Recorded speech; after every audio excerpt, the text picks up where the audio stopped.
The gravel hadn't even finished crunching under the tires when Pepper shot off that porch like a bullet fired from a gun that had been loaded for exactly 368 days. Margaret didn't hear the car yet.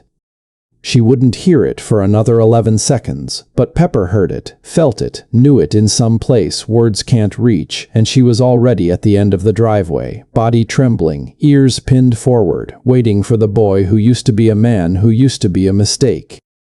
Have you ever loved something so much that it knew things about your life before you did?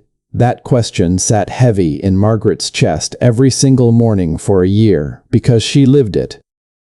She lived it every time she stepped over a blue heeler curled up outside a closed bedroom door, a dog who refused, absolutely refused, to sleep anywhere else in that house. This is the story of Pepper.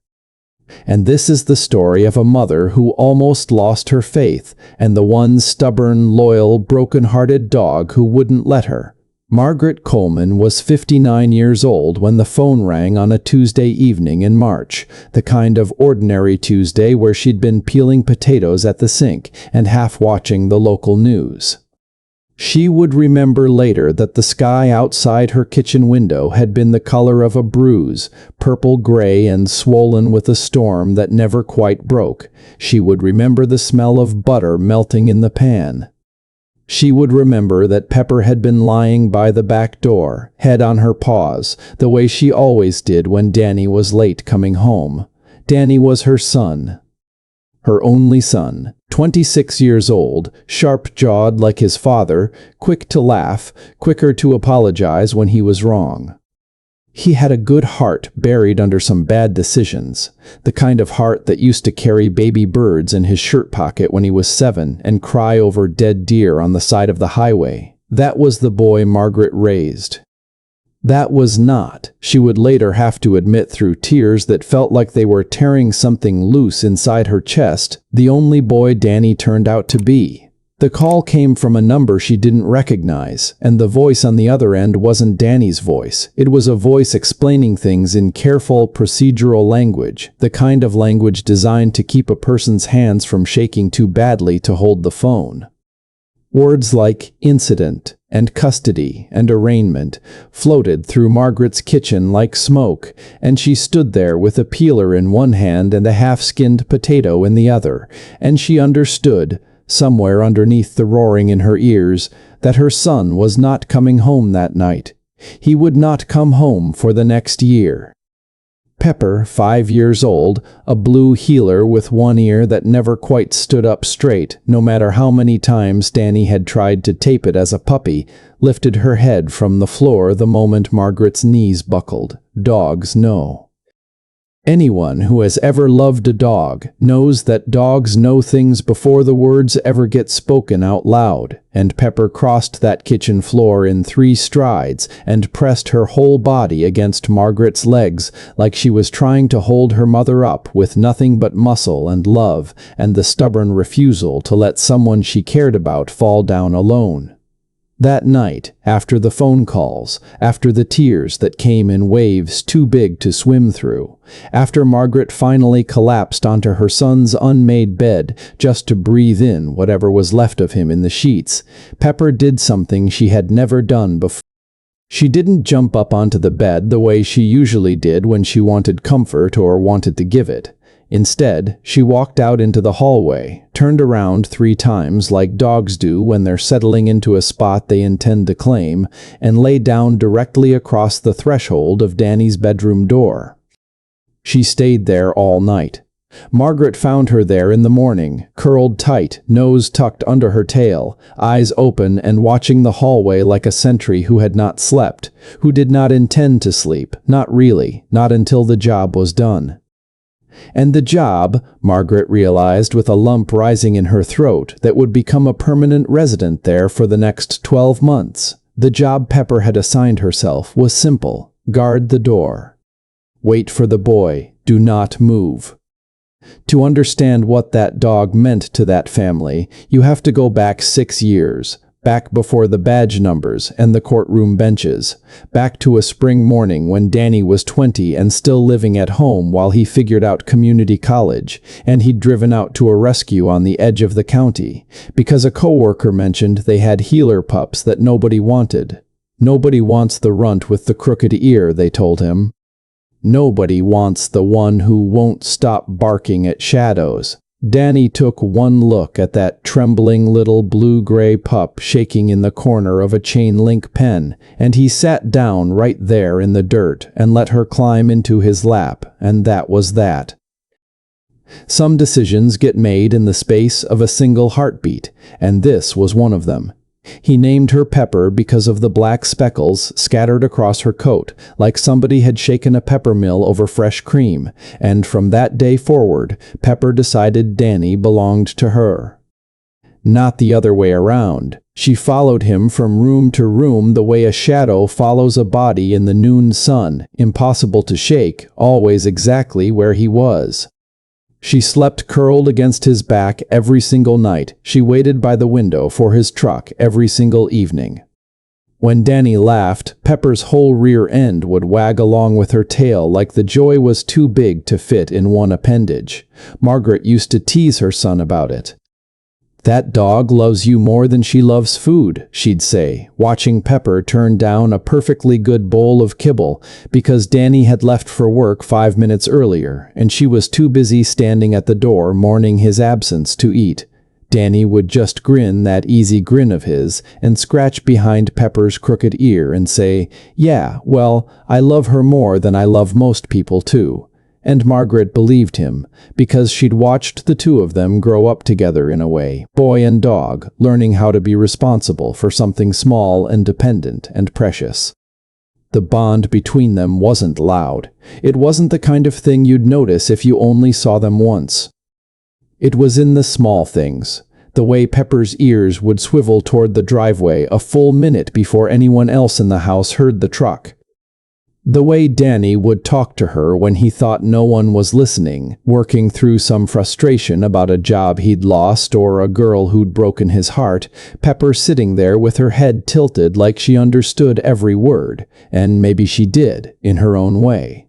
The way she'd press her body against his leg during family arguments at the dinner table, a small anchor reminding him to stay calm, stay present, stay soft, even when the words in the room turned sharp.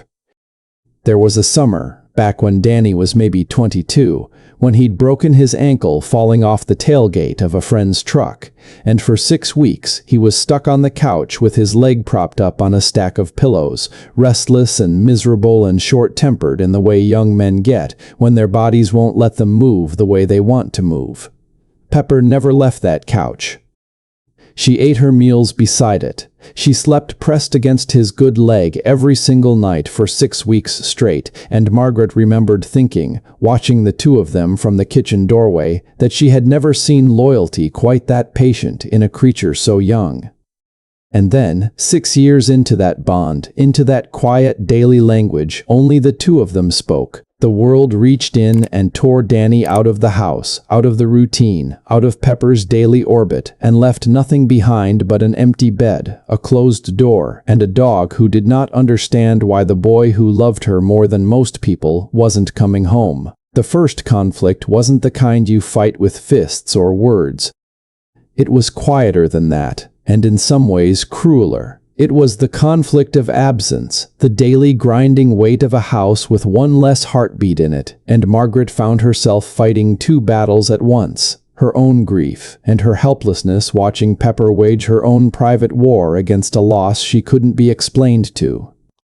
Pepper stopped eating regularly within the first week. She'd pick at her food like it insulted her, then walk right back to that spot outside Danny's door and lie back down, chin resting on her paws, eyes tracking the empty hallway.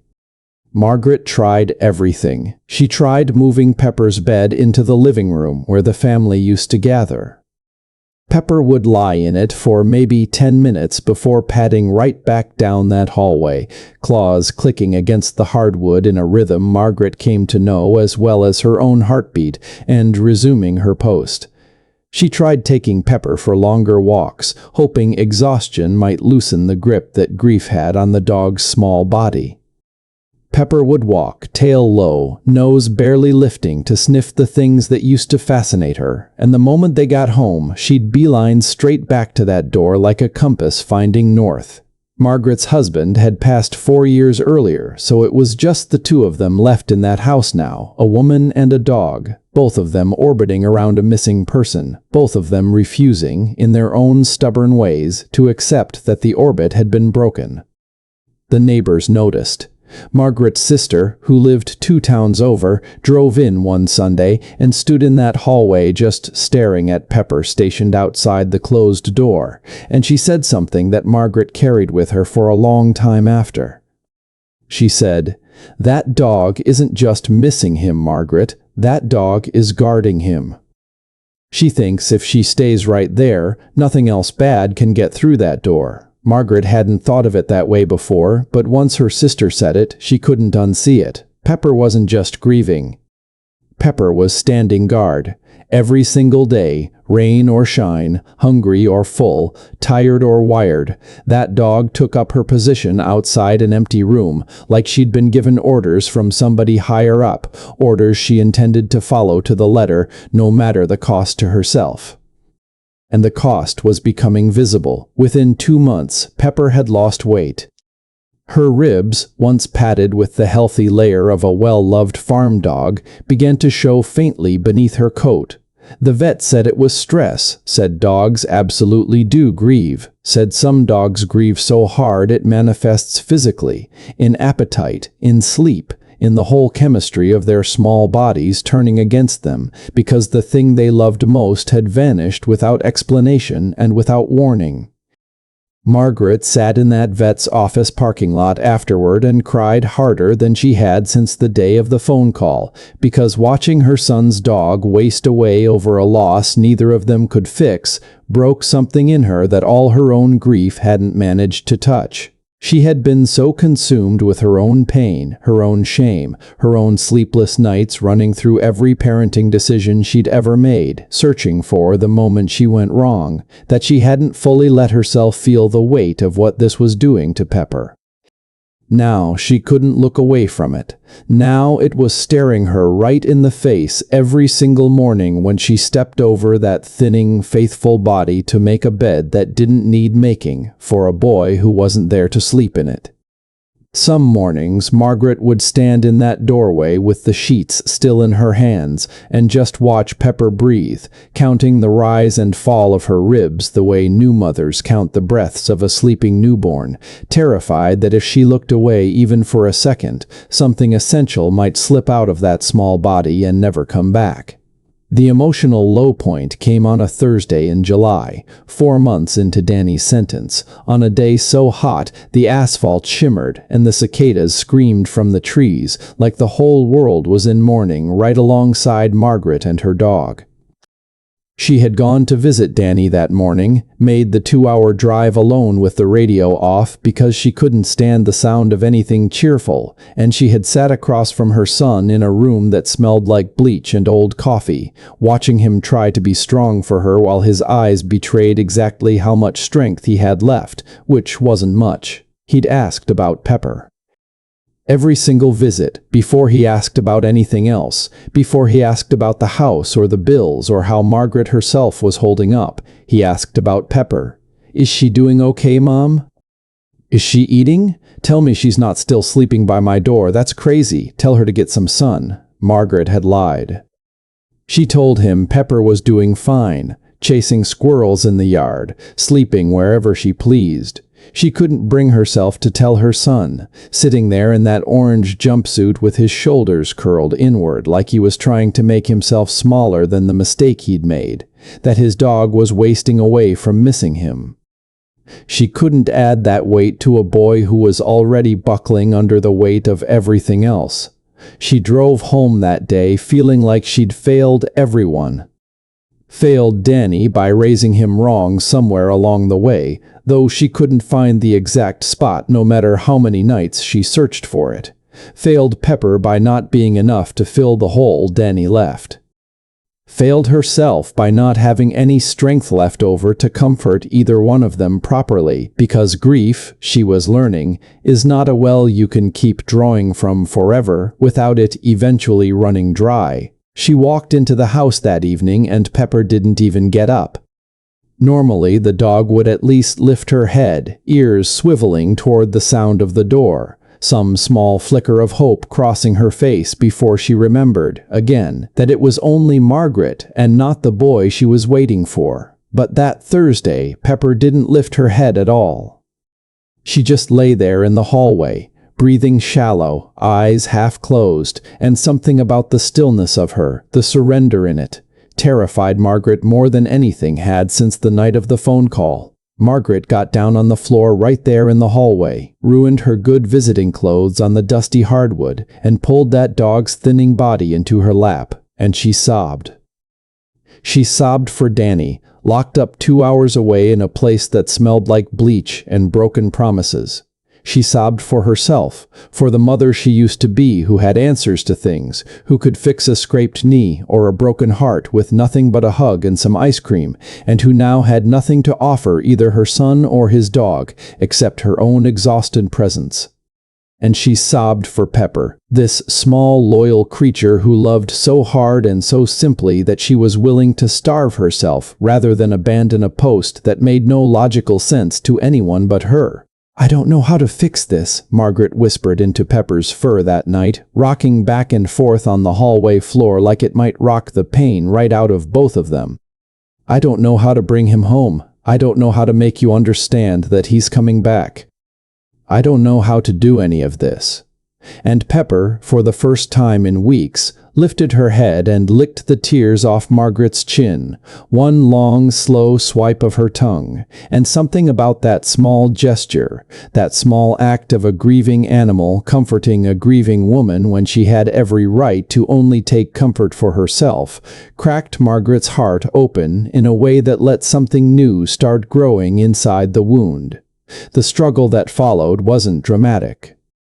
There was no single event, no lightning bolt moment that fixed everything overnight. The struggle was the slow, grinding work of survival, day after day after day, both of them learning how to carry a weight that never got lighter, only more familiar. Margaret started sitting on the hallway floor with Pepper every single evening, no matter how tired she was, no matter how much her knees ached from arthritis that hadn't cared much about pain schedules before this year and cared even less now. She'd bring her coffee out there in the mornings and drink it sitting cross-legged next to that closed door, and Pepper would rest her chin on Margaret's thigh, and the two of them would just exist together in that grief, refusing to let either one carry it entirely alone anymore. She started talking to Pepper the way Danny used to. She told the dog about her day, about the garden that was struggling in the summer heat, about a memory from Danny's childhood that had surfaced out of nowhere, him at 6 years old catching fireflies in a mason jar and crying because he felt so guilty trapping them that he let them all go before bedtime. Pepper would listen with that same tilted head attention she used to give Danny, and somewhere in those one-sided conversations, Margaret found a version of peace she hadn't expected to find. Some nights she read out loud from Danny's old school papers she found in a box in the closet, silly essays about dinosaurs and book reports on adventure novels, just to fill the hallway with the sound of a voice, any voice, talking about her boy like he still belonged in the everyday texture of that house. Pepper's tail would thump softly against the floor whenever Margaret said his name, a small metronome keeping time with a hope neither of them dared say out loud. She also started fighting harder for Pepper's health. She switched vets, found one who specialized in animal behavior alongside medicine, a kind older man named Dr. Whitfield, who sat on the floor of his own exam room to get eye level with Pepper and spoke to her in a low, steady voice before he ever touched her with an instrument. He told Margaret something that stuck with her. He said dogs like Pepper, working breeds, healers bred for generations to be loyal to one person, one job, one purpose. They don't process loss the way other dogs might. "She's not just sad," he told Margaret. "She's got a job." Her whole body chemistry is built around having a job, and right now her job is guarding that door, and until something changes, she is going to do that job even if it kills her. Those words haunted Margaret for days. Even if it kills her. She started weighing Pepper every week on a small kitchen scale, tracking the numbers in a little notebook she kept by the phone, watching for any dip that might signal the dog was slipping further instead of stabilizing. Some weeks the numbers held steady, and Margaret would breathe a little easier. Other weeks they dropped, just slightly, just enough to send her back into that spiral of fear that she was going to lose them both, the son to the system and the dog to a broken heart, and there would be nothing left of the family she'd built in that house for over 2 decades. She started writing to Danny about Pepper, finally telling him the truth in letters instead of lying during visits, because she realized the lie wasn't protecting him, it was just keeping him in the dark about something he had every right to know. She wrote about the door, about the vigil, about Dr. Kerr. Whitfield's words about jobs and purpose and loyalty that could turn dangerous if left unchecked. She wrote it all down in her looping cursive and mailed it off, not knowing what kind of response it might bring, whether it would break her son further or somehow, impossibly, help. Danny wrote back 3 days later, and Margaret read that letter standing at the mailbox because she couldn't wait the walk back to the house. He wrote that he cried reading her letter, cried in a way he hadn't let himself cry since the first week of his sentence, because the image of Pepper wasting away outside his door was the first thing in months that had made the consequences of his choices feel real in his body and not just in his head. He wrote that he needed her to do something for him. He needed her to tell Pepper he was okay. He needed her to, somehow, some way, convince that dog to eat, to live, to hold on, because the thought of coming home to a house without Pepper in it was a thought he could not survive. Margaret didn't know how to convince a dog of anything through words alone, but she tried anyway, sitting in that hallway that night reading Danny's letter out loud to Pepper, her voice cracking on every other sentence, and whether it was the sound of Margaret's voice carrying some echo of Danny's cadence, or whether it was something else entirely, something Margaret would later call, without embarrassment, a small miracle, Pepper's ears came up fully for the first time. The breakthrough, when it came, arrived quietly, the way most real breakthroughs do, not with fireworks, but with the simple return of a single ordinary behavior that had been missing for so long. Its return felt like witnessing resurrection. 2 weeks after that letter, on an ordinary Tuesday morning that held no special significance, except that it was the day everything started to shift, Margaret walked into the kitchen to find Pepper standing by her food bowl, tail wagging low and slow, but wagging nonetheless, waiting to be fed the way she used to before all of this began. Margaret stood in the doorway of that kitchen and watched her dog eat an entire bowl of food for the first time in 5 months, watched her lick the bowl clean and then look up at Margaret with something that almost looked like hope, and Margaret had to sit down right there on the kitchen floor because her legs simply stopped holding her up. She called Dr. Kreese. Whitfield that same day to tell him, and he said something that gave Margaret chills she still thought about years later. He said dogs like Pepper sometimes find a way to hold 2 truths in their bodies at once. The grief of the absence, and some deeper, older knowledge that the story isn't over yet. He said maybe Pepper had simply decided to survive the wait instead of being consumed by it, and that maybe that decision, small as it seemed, was its own kind of faith. From that day forward, small changes started accumulating like snowflakes building into something substantial.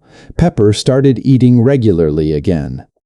She started venturing out into the yard during the day, chasing the occasional rabbit with something close to her old enthusiasm, though she still returned to her post outside Danny's door every single night without fail, curling up on that same worn spot in the hallway where the hardwood had actually started to show a faint outline of her body from months of pressure. She started greeting Margaret at the door again when she came home from errands, tail wagging, the old spark flickering back into her eyes. Margaret started sleeping better too, though she never fully stopped listening for the sound of a truck in the driveway that wasn't coming, not yet, not for a while longer. But something had shifted in the house, some balance restored, and Margaret found herself daring to hope in ways she hadn't allowed herself to hope since the night of that first phone call. She started counting down the months out loud during her nightly visits to the hallway floor, telling Pepper the numbers like they were a promise. 8 months left. Then 7, then 6.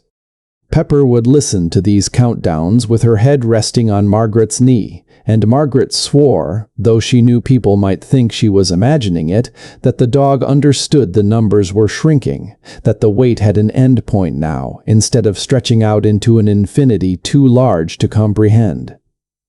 Danny's letters kept coming, more frequent now, filled with a kind of hope that hadn't been present in his early letters.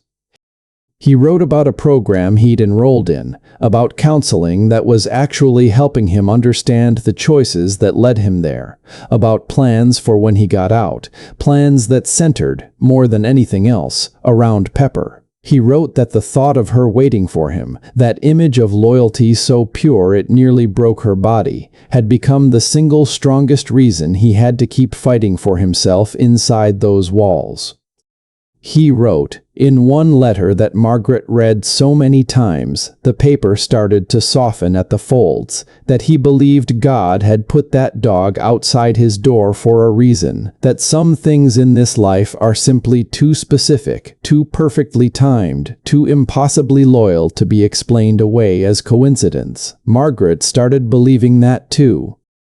She wasn't a woman who had spent much time in church over the years, not since her husband passed, but something about watching a 5-year-old blue heeler choose starvation over abandonment, choose a closed door over comfort, choose faith over evidence, night after night after night, made Margaret start to believe that some loves are simply bigger than the logic that's supposed to contain them. Some loves come from somewhere beyond flesh and blood and training and instinct. Some loves feel sent. The emotional climax of this story didn't arrive with warning. It arrived on an ordinary Friday morning in March, almost exactly 1 year after that first terrible phone call, when Margaret woke up to the sound Pepper hadn't made in 12 months, barking. Not the low, mournful whine she'd developed over the past year whenever a car passed on the road outside that wasn't the right car. This was sharp, urgent, joyful barking coming from downstairs, and Margaret's whole body went cold and hot at the same time as she threw off the covers and ran toward the sound before she was even fully awake. She found Pepper standing at the front door, body rigid with focus, tail beating against the wall so hard it was making a rhythmic thumping sound, ears fully up, nose pressed against the crack under the door like she was trying to breathe in something only she could sense. Margaret hadn't heard anything yet. No engine, no tires on gravel. Nothing but the ordinary quiet of a Friday morning in early spring, birds starting their chorus outside, the furnace clicking on somewhere in the basement. But Pepper knew. Margaret would swear for the rest of her life that dog knew a full 90 seconds before any human ear could have picked up the sound of that approaching truck. 90 seconds of Pepper standing sentinel at that door, body trembling with an anticipation so pure it looked almost like pain. And then, finally, faintly, Margaret heard it too. An engine, tires crunching on the long gravel driveway that led up to their house. A vehicle slowing, then stopping. Pepper exploded off that porch the instant Margaret's shaking hands got the door open, and she was halfway down the driveway before the car had even come to a full stop. And through the window, Margaret could see her son's face, thinner than she remembered, older around the eyes in a way that broke her heart and healed it in the very same breath, and he was already crying before he even got the door open, because he could see her too. He could see the dog who had waited 368 days outside an empty room, sprinting toward him across that gravel like the past year had never happened at all. Danny barely got the truck door open before Pepper was on him, front paws on his chest, whole body wagging so hard she nearly knocked herself sideways, and Danny dropped to his knees right there in the driveway, gravel be damned, and wrapped both arms around that dog's thinning frame and sobbed into her fur the way grown men rarely let themselves sob, loud and unashamed and completely unguarded. "I'm home," he kept saying over and over into the fur behind her crooked ear. "I'm home, girl. I'm home."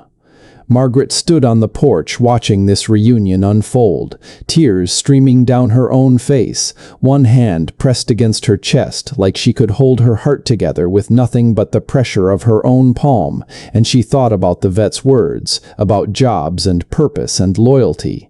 And she thought about the letter where Danny wrote that he believed God had sent that dog to guard his door, and standing there watching her son and his dog reunited in a puddle of gravel and tears and pure unfiltered love, Margaret believed it too, believed it with a certainty that settled into her bones and never left. It doesn't happen in a single dramatic scene. It happens in the accumulation of small, ordinary moments that mean everything precisely because they were absent for so long.